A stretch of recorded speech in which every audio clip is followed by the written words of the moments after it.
ఇవాళ సోమాజిగూడ వేదికగా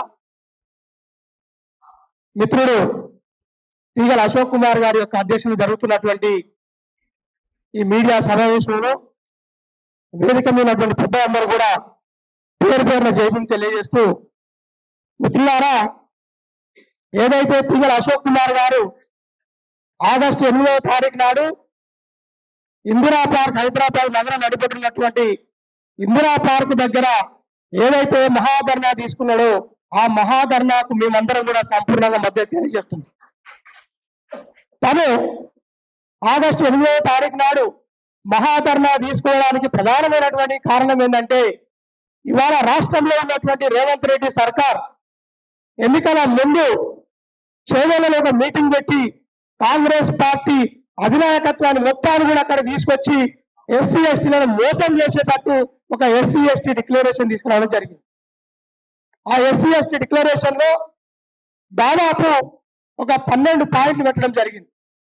ఆ 12 పాయింట్లలో ఈ రోజు వరకు కూడా ఈ ప్రభుత్వం ఒక్కదాన్ని కూడా నెరవేర్చలేదంటే, ఒక్కదాన్ని కూడా మనకు కంప్లీట్ చేయలేదంటే ఇవాళ రేవంత్ రెడ్డి సర్కార్ ఎస్సీ ఎస్టీల పట్ల, బీసీల పట్ల ఎంత వివక్షత చూపిస్తుంది మిత్రులారా. కాబట్టి ఆ వివక్షను తొలగించడానికి, చేవెళ్ల డిక్లరేషన్ ని అమలు చేయడానికి మిత్రుడు చేస్తున్నటువంటి ఆ ధర్నా ఏదైతుందో ఆ ధర్నా కూడా రాష్ట్ర వ్యాప్తంగా ఉన్నటువంటి యావత్ రాష్ట్రంలో ఉన్నటువంటి బీసీ, ఎస్సీ, ఎస్టీ మైనార్టీలందరూ కూడా అక్కడికి వచ్చి ఆ రోజు ఈ రేవంత్ రెడ్డి సర్కారుకు బహుజనుల సత్తా చూపించాల్సిన సందర్భం వచ్చింది మిత్రులారా. ఇక్కడ ఉన్నాయి ఇవాళ ఈ 12 హామీలు ఏదైతే ఉన్నాయో, మేనిఫెస్టో పెట్టే హామీలు ఏదైతే ఉన్నాయో, ఈ 12లో మొట్టమొదటి చూస్తే కనుక ఎస్సీ రిజర్వేషన్ల పెంపు, అంటే 15% ఉన్నటువంటి ఎస్సీ రిజర్వేషన్లని 18% పెంచుతామని చెప్పింది.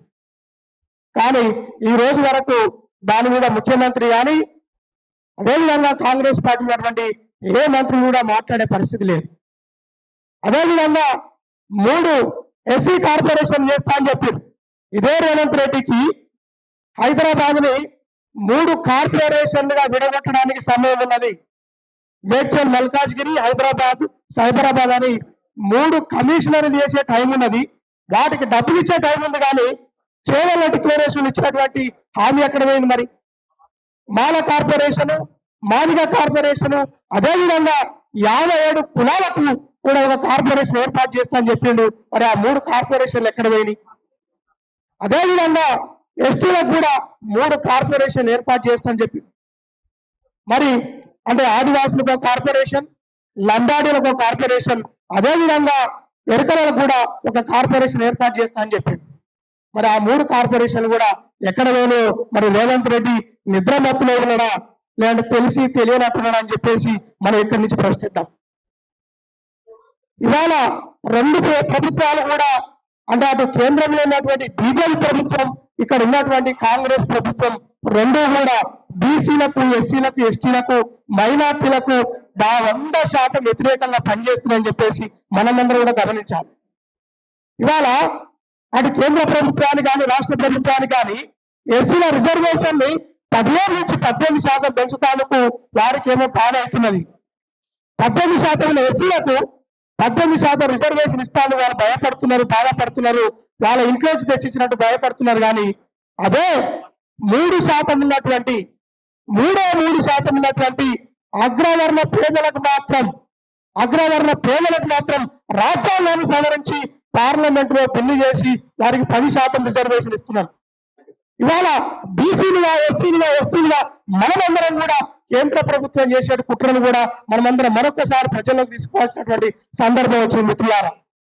అదేవిధంగా బీసీలకు 42% రిజర్వేషన్ ఇస్తాను, బీసీలకు 55% ఉన్నటువంటి బీసీలకు 42% రిజర్వేషన్ ఇస్తానికి ఇవాళ కేంద్ర ప్రభుత్వానికి, రాష్ట్ర ప్రభుత్వానికి వాళ్ళకు మనసు ఒప్పుకోవట్లేదంటే, వాళ్ళు మాటలకు మాత్రమే, పైన మాత్రమే మేము బీసీ పక్షపాతులం, మేము ఎస్సీ పక్షపాతులం, మేము ఎస్టీ పక్షపాతులం అని చెప్పుకుంటారు తప్పిస్తే వారి గుండెల్లో మొత్తం కూడా అగ్రకుల, అగ్రవర్ణ, మణివర్ణమే కాకుండా తప్పిస్తే బీసీల కోసం, ఎస్సీల కోసం, ఎస్టీల కోసం పనిచేసేటువంటి వారికి ఏ కోశాలు కూడా లేదు. కాబట్టి బీసీ ఎస్టీ మైనార్టీలందరూ కూడా బహుజన బిడ్డలందరూ కూడా మేల్కోవాల్సిన సందర్భం అయితే ఇప్పుడు వచ్చింది మిత్రులారా. మరి ఆ 12 హామీలు ఏవైతే ఉన్నాయో ఇప్పటి వరకు ఒక్కటి కూడా నెరవేర్చలేదు. 12 రోజులలో రేవంత్ రెడ్డి గవర్నమెంట్ వచ్చిన తర్వాత కేవలం 12 రోజులల్లా అమలు చేయాల్సిన హామీలని ఇవాళ దాదాపు 2.5 సంవత్సరాలు అవుతుంది. అయినా కూడా ఒక్క మాట కూడా ఒక్క హామీ కూడా నెరవేర్చలేదు. వీళ్ళ తీరు చూస్తుంటే గనక ఇవాళ రేవంత్ రెడ్డి సర్కార్ తీరు చూస్తుంటే గనక పుష్కర కాలం అంటే 12 సంవత్సరాలు వచ్చినా కూడా ఈ 12 హామీలలో ఏ ఒక్కటి కూడా నెరవేర్చినట్టే కనిపిస్తున్నది. కాబట్టి ఎస్సీ ఎస్టీలు బీసీ మైనార్టీలందరూ కూడా పోరాటాలకు సిద్ధం కావాలని చెప్పేసి ఆ పోరాటంలో భాగంగా ఆగస్టు 8వ తారీఖు జరుగుతున్నటువంటి ఏదైతే మహాధర్నా ఉన్నదో దానికి మేము సంపూర్ణంగా మద్దతు తెలియజేస్తున్నామని చెప్పేసి ఈ సందర్భంగా చెప్తూ అందరూ కూడా జై భీమ్.